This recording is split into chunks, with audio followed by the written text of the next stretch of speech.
Should Sandra Bullock's character have chosen money instead of love in Love Potion number 9? Love Potion number 9 is a movie about a woman who gets tricked out of her destiny by a man and a love potion. This is Diane, a brilliant biologist. She works with Paul. When Paul gets a love potion, they decide to test it out scientifically. They discover that the potion makes your voice irresistible to the opposite sex for 4 hours. Perhaps we could both take samples and test it ourselves in a real-world environment. We divided up the remainder of the potion and agreed not to speak for 3 weeks. Diane uses it strategically, getting out of parking tickets, attracting an Italian car mogul. You are the most beautiful woman I have ever seen in my life. And after a full makeover that reveals she has been a baddie all along, she sets her sight on the Prince of England because she's trying to go straight to the top. Meanwhile, Paul uses his potion for random hookups.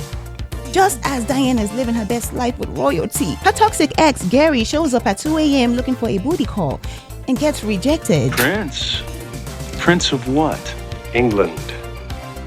In the meantime, while testing out the potion on other people, Diane and Paul realize they actually have feelings for each other and begin to fall in love without the potion. And Diane forgets all about the prince and her future inheritance. I hate to see a bad bitch make a wrong choice. Anyways, just when things were going well with Diane and Paul, Diane suddenly breaks up with Paul and tells him she is engaged to Gary. Devastated, Paul can't understand the overnight change of heart until an escort from his past gets hold of his potion and uses it on him. For 4 hours, Paul experiences what it's like being under the potion's control, and he quickly realizes that Gary must be using the potion on Diane. Look, I am not using it. He is. He is the one, Diane. So Paul goes back and she gives him Love Potion number 9, a cure that reveals true love but comes at a deadly risk.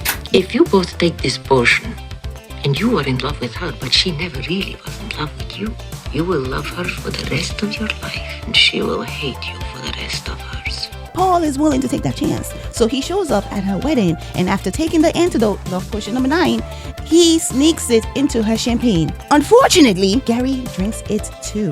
But luckily for Paul, Gary was not the only scammer using the potion at that wedding. Hello, Gary. You got something I want. And with Gary out of the way, Paul finally finds out if Diane loves him or not. And she did, and they lived happily ever after. Blah, blah, blah, blah, blah. Paul, please, let that girl go get her bag. Thank you guys so much for watching. My name is Abby, and this is Vixen Cinema, where I feature movies with complex female characters. Please hit like and follow for more. Bye.